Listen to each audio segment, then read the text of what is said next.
Yo, what's good?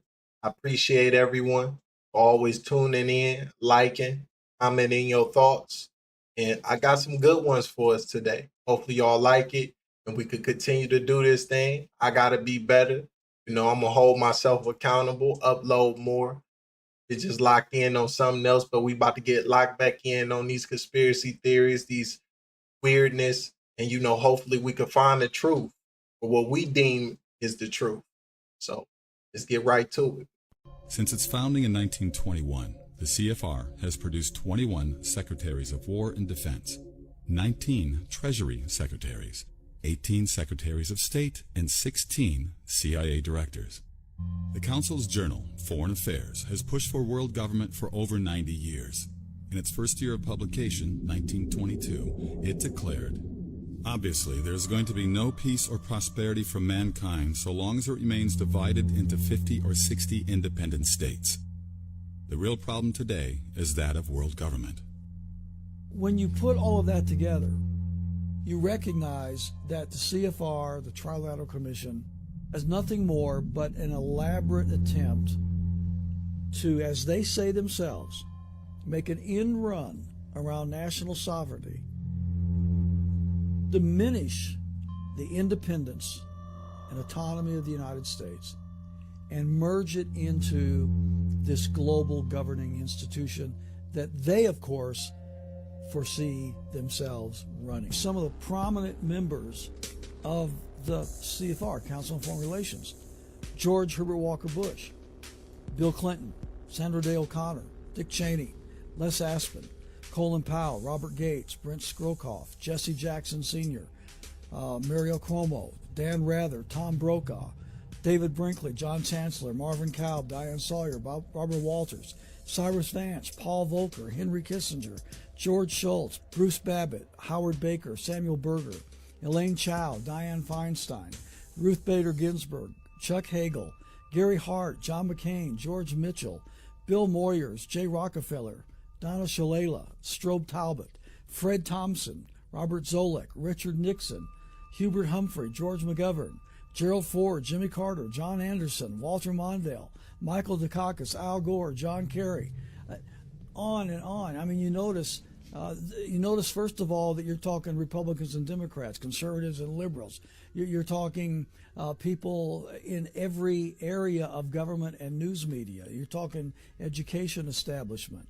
You're talking basically the key establishment institutions of the country are all infiltrated with Council on Foreign Relations members.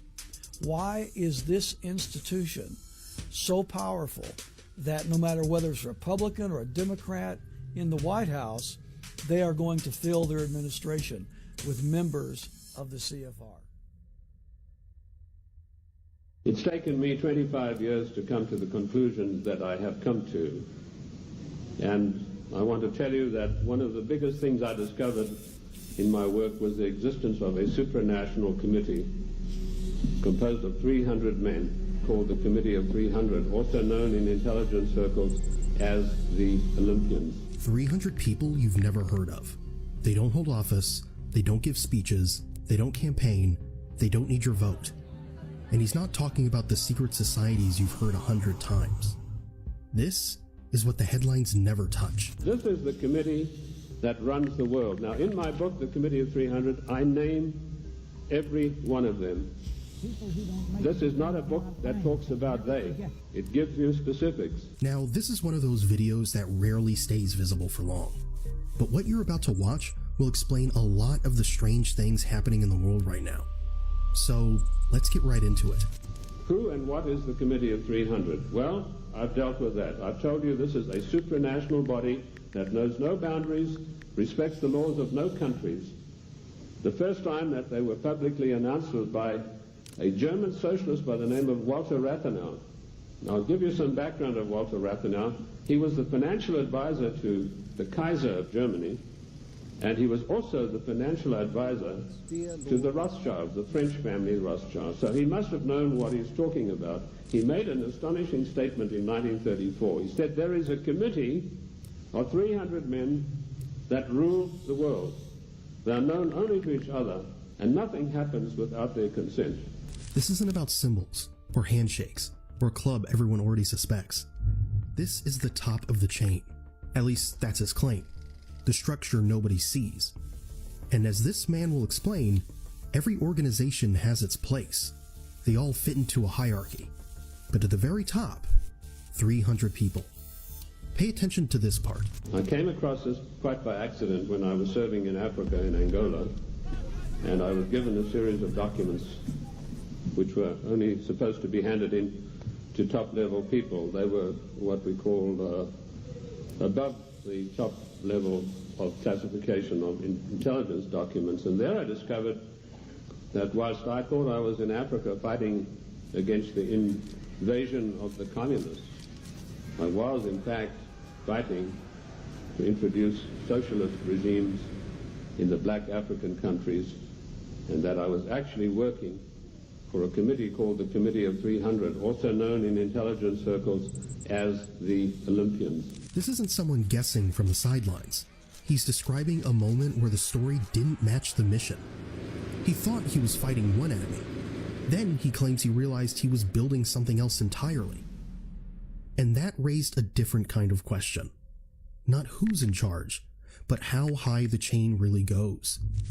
His name is Dr. John Coleman, and he frames this as a 25-year-old investigation shaped by intelligence-level access. Let's keep going. In 1986, I wrote a work called Mind Control, Metaphysics, Extremely Low Frequency Radiation and Weather Modifications. And in that work, July the 8th, 1986, I said that the top-level intelligence organization in the United States was the National Reconnaissance Office, far bigger than the CIA and any of the other intelligence agencies. And by the way, we have about 10 different ones in the United States. I even had the audacity to give the address of this organization. 3 weeks ago, Mr. Sam Donaldson, the gentleman who wears that beautiful toupee so effectively, he came on with the program in prime time, and he said, this is one of the biggest scoops that ABC has ever had. And he told about the National Reconnaissance Organization. The exact same thing that I published 8 years earlier. I tell you this to set the stage so that you'll understand I do have some experience and that I know that of which I speak. So here's what he's doing. He's not just making a claim. He's planting a marker in time, 1986.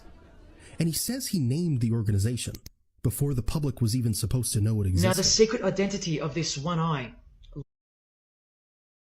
Now, it's really baffling to me. You know, is it related to the 13 families that they talk about in the NRO? It's bigger than the CIA, all of them other organizations. And it just, like, you got to really ask yourself, like, how manipulated are we? And will we ever discover the truth in our lifetime?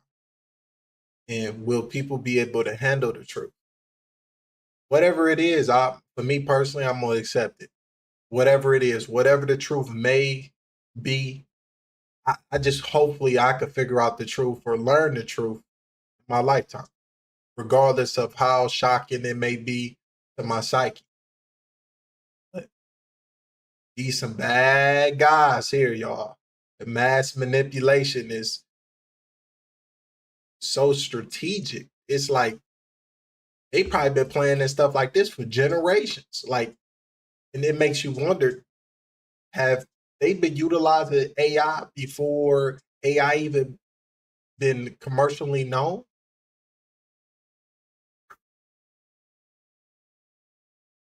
Lies in the heart of this religion that lives, breathes, feeds and grows deep inside of Freemasonry.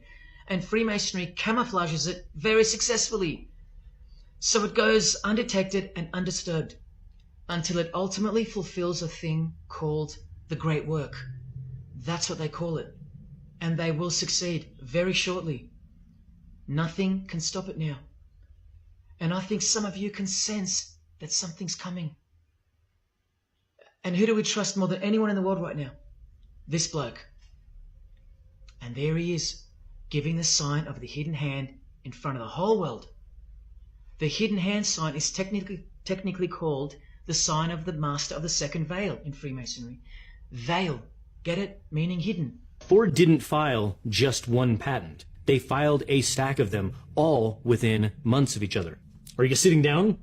Get this. This Ford technology patent doesn't just watch you. This one puts you in jail. Ford filed a patent, serial number 0104469, where the system takes your biometric data, your face, your iris, and your fingerprint, and it runs it through a criminal database in real time. While you're sitting in your own truck, think about what that means.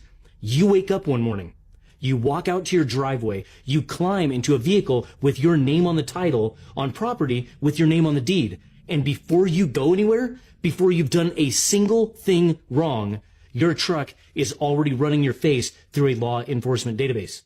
Ford's own patent language describes this as potentially useful for police. They wrote that. Ford wrote that into the patent application. So the question isn't whether this technology can be abused. Ford already told you who it's for.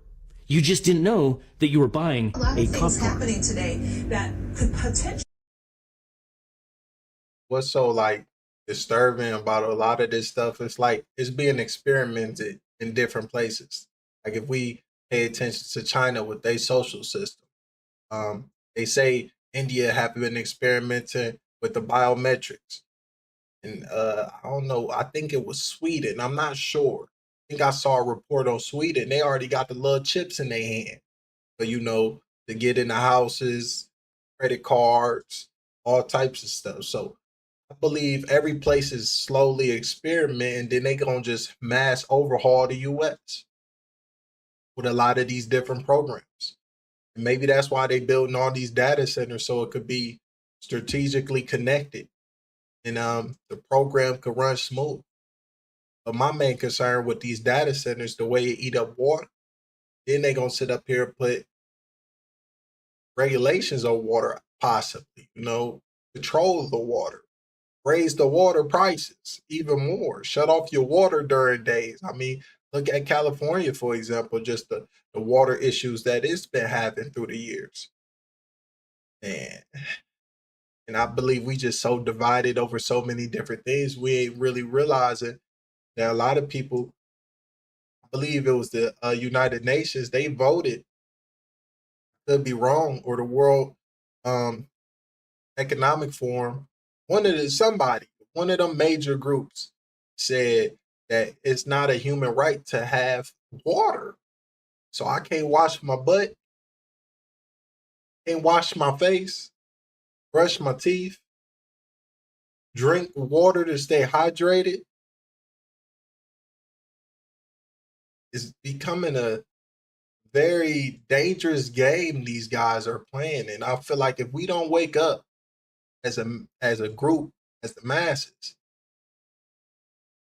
we all might have chains around our neck if we don't have metaphor. Limit our risk of severe weather later tonight, but if they don't change the atmosphere, then we're still primed for severe weather tonight. Is the conspiracy about Arby's true? Is Arby's McDonald's 2.0? Tell me how many people you know walk into this establishment and buy all of this meat, because that's all I see right there. This Arby's shit is about to hit the fan. Why does the menu have people acting like this? What the fuck? What the fuck?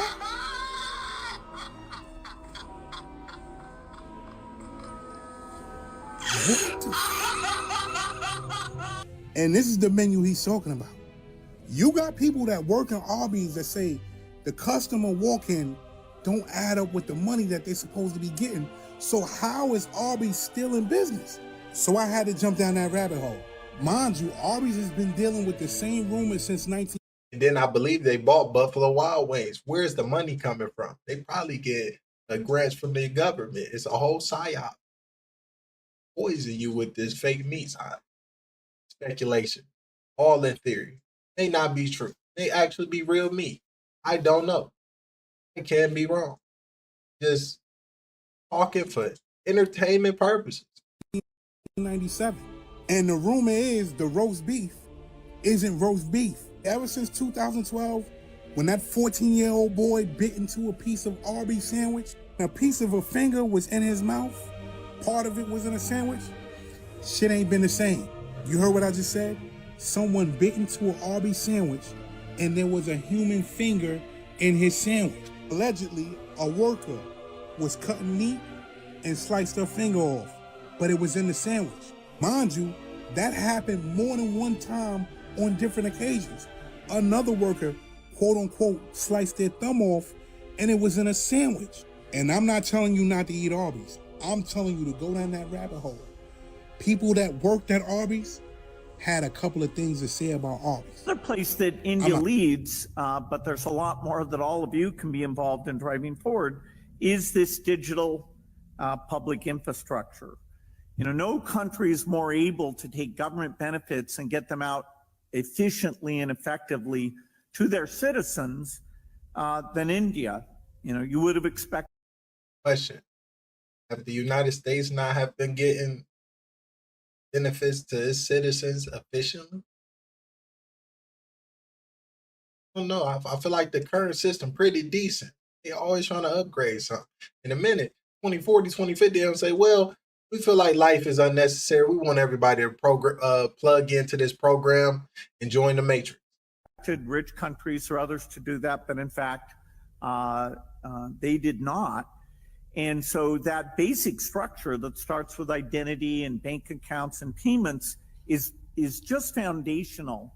And as part of this visit, I'm now seeing how that foundation built out in agriculture with profiles of farmers to understand what they need and give them advice, built out with health records, so that only with infectious diseases, but the challenge that's coming in the future. Walmart is not content with using facial recognition. They have a patent for emotional recognition, because it's not enough to know who you are, it's not enough to know what you're looking at, but I need to know what you think about it as you're looking at it. And I wish I were making this up. They have a patent for emotional recognition to read the looks on people's faces and decide, does somebody look bored? Does somebody look happy? Do they look angry? I'm sure that will never be weaponized against us. The data centers are a cover-up. Let me explain. If you had a giant subterranean underground city and you needed to get large amounts of fresh water to it, how would you do that? You couldn't just take it. People would revolt. But if you convinced them that it was necessary and that the water was needed for data centers that would create jobs and a massive influx of money for the local economy, maybe people would think about it. I think our government knows about an event that's about to unfold. Oh, that would be crazy. If they actually doing that, they building these underground super cities. That's like what's that Matt Damon movie? Elysium. I think that's it. And they have these super medical beds that can regenerate limbs, heal cancer or cure cancer, remove tumors, whatever the ailment that's plaguing you, they can fix it. Bro, gals, this is diabolical. Like, we don't really know, but remember, it was a lady not too long ago. I'm pretty sure I put the video up in one of the videos. We can always go back to it. I'm going to try to find it and plug it into the next video. She literally said that since, I believe, the 60s, that they've been building, like, a lot of our taxpayer money been going to these underground super cities. I believe she even said it's been over billions or trillions spent on this. That's where the elite's gonna go. They gonna be all right down there. Or we gonna be all right up here. Time reveals all, but when things get revealed, it might not be good. Hope not. Not trying to fear monger. You know, life may carry on. All this aliens, demons, biblical prophecies, we will know in the end. One of the scariest ones about the biblical prophecies, we live in post Satan's run. That's crazy. Jesus and all of it, he already came back, did his 1-2, beat the Antichrist, and they know this happened, and that's why they trying to create another biblical prophecy, another biblical war. Because like they know we at the end, we the ones that was left behind or something. That'd be I've seen that theory. I was like, nah, I don't want nothing to do with that one. What that event is, I have no idea. But with all of the dead space scientists, one can put 2 and 2 together. Let me know what you think in the comments below. One data center uses 2.5 million litres of water per day. That is the same amount of water usage as the entire city of Athlone, with 21,000 people. And we have 82 data centres in this country. So you do the maths, we've 18 more on the way. If the lack of water is now a major impediment to actually putting roofs over the heads of people affected by the housing crisis, how on earth are we continuing to allow data centres that are sucking up vast amounts of the inadequate water resources available to us to go into these data centres to make profits for a tiny number of companies? Are you looking at their water usage and the extent to which it is now actually an obstacle to us having the water necessary to build the homes we need to address the housing? And this go back to one of the conundrums for me when it comes to like voting. If I have millions of billions that I could give you as a politician, why would the guy that just could vote, he really doesn't contribute anything to you or your campaign? What he wants out of you and what he wants you to do, why does it matter? When I got this billionaire giving me millions of dollars, hundreds of thousands of dollars, changing my lifestyle, who I'm going to listen to and make sure their wants is done more? The average individual or this 1 to 10% individual? So that's the thing that I always was like, I believe we always in this cycle of things, because no matter who people vote for, just no matter how people feel about the guy, Mr. Trump, orange man in office currently, hey, he gave them billionaires. Hey, the taxes ain't looking bad for them currently.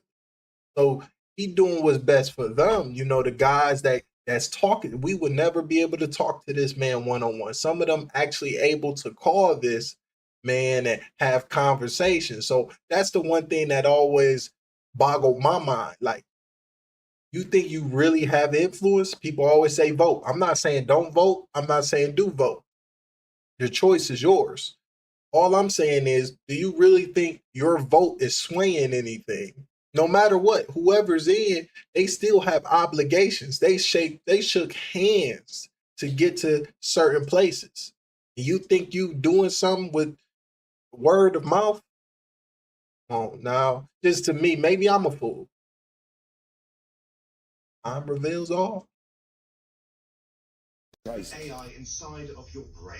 Sam Altman, the man behind OpenAI, has just revealed a new startup working on brain-computer technology designed to link human brains directly to AI. The company looking to do this is called Merge Labs, and they've just raised $252 million with OpenAI reportedly their biggest investor. So what's the plan? Well, Merge Labs says it wants to connect biological brains with AI to enhance human ability. This isn't sci-fi anymore, as Elon Musk's Neuralink has already implanted brain chips into humans, including paralyzed patients who can now interact with computers using thought alone. But Altman's version could be less invasive. Instead of implants, Merge Labs is exploring ways to send signals from your brain using things like ultrasound. Supporters say this could restore lost abilities or even boost intelligence and creativity. Altman has been thinking about this for years. Back in 2017, he wrote that humans may need to merge with AI to keep up, or risk being left behind entirely. So is this the future of humanity, or just the start of something much darker? Either way you look at it, the line between Black Mirror and real life just...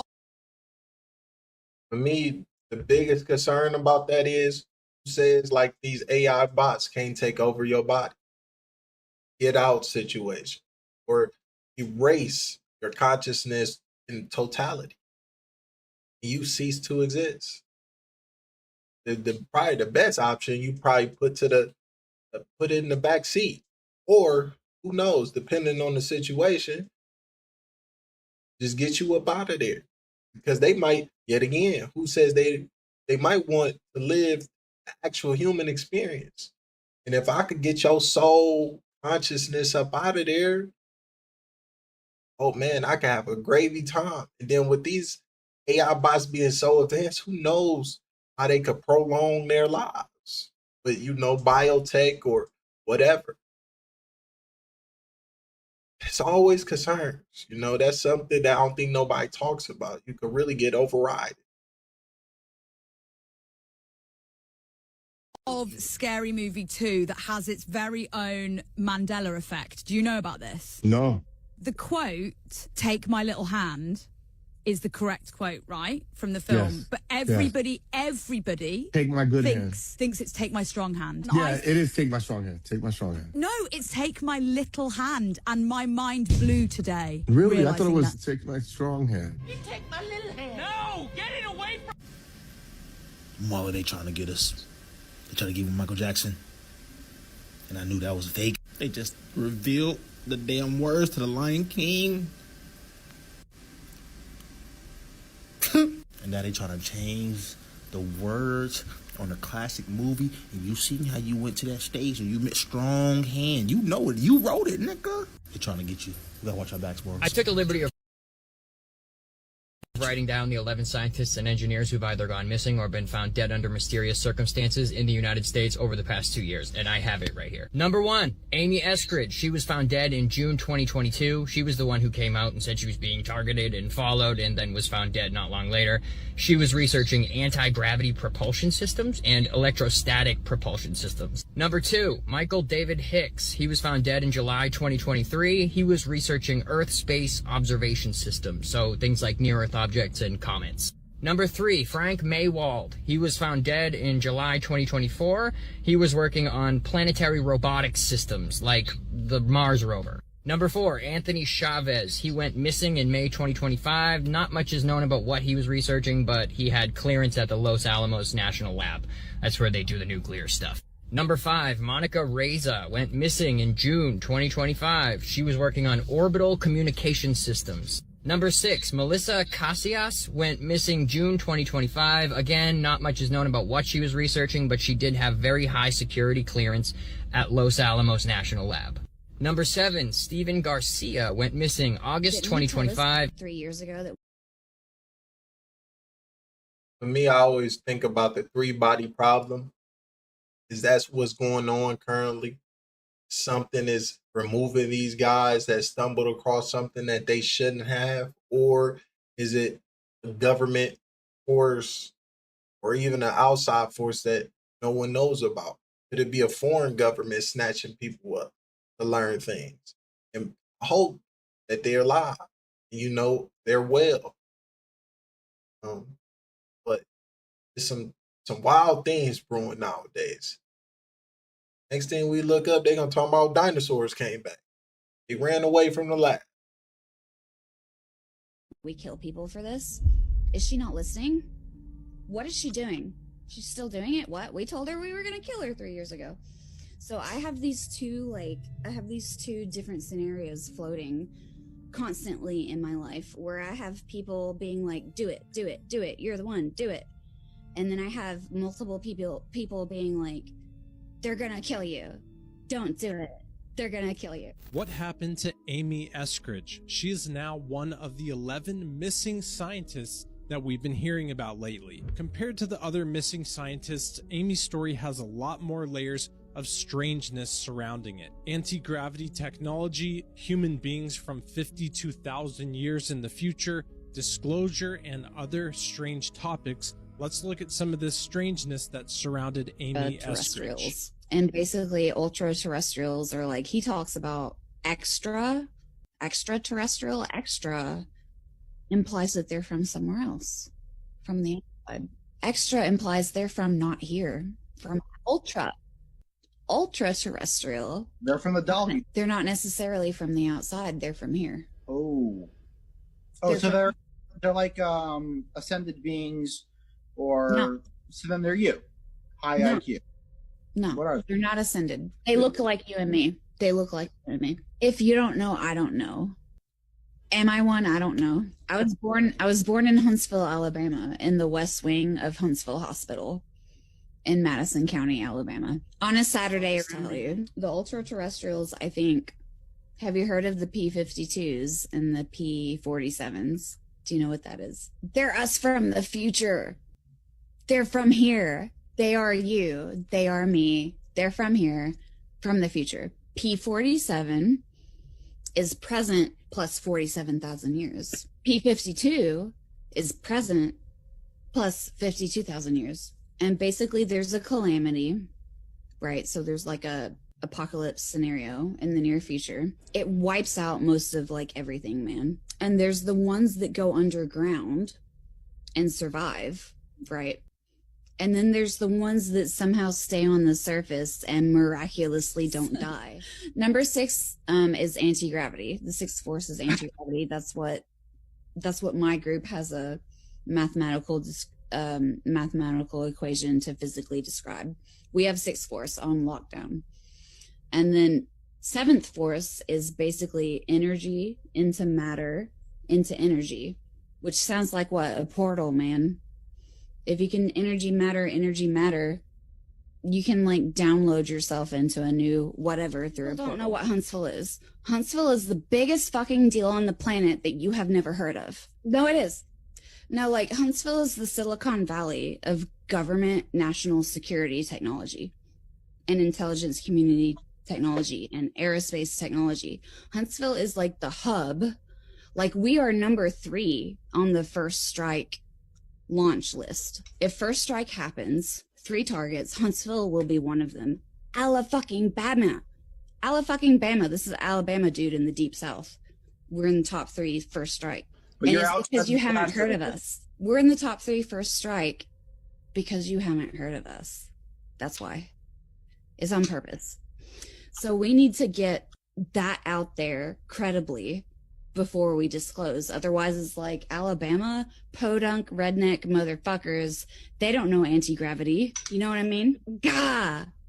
Yeah, no, dude. I started the Institute for one reason. The Institute. I started it as a public-facing persona to disclose anti-gravity technology through. Because, I told Mark this, if you stick your neck out in public, at least someone notices if your head gets chopped off. If you stick your neck out in private, fuck you. They will bury you. They will burn down your house while you're sleeping in your bed, and it won't even make the news. Well, things take a wild turn. I somewhat believe her. I think what she was on about is true. Now, coming from foundational Black Americans' perspective, never seen black aliens. That somewhat concerns me. In the P52, P47 P52, the images that's circling, it could be fake, but let's just say those are real. Don't look too much like a brother. So, and you know, a lot of people like that says, but question is it? Where's the black aliens? And let's just get away from race a little bit and go to probably the biggest problem here. Who is who? What's the agenda? Oh, you're going to cause this event, and I'm lying to you so you can cause the event. The manipulation is, I give you this technology telling you, hey, this will help you. But in actuality, it's going to lead you down the road or the path that I want you to go down. So we just got to stick together, eat healthy, open our minds, use the golden rule, treat those how you want to be treated, love yourself, and continue to be the best person you could be. Hopefully, in due time, with that mindset, things could get better. Because it's on us, no matter what. We have to do better to get better. I appreciate everyone. Love everyone. Truly, I got love for the fellow man, my fellow woman, especially those that work hard and try their best every single day. We all deal with our own problems. As long as we stick together, we may pull through. Catch y'all beautiful people next time.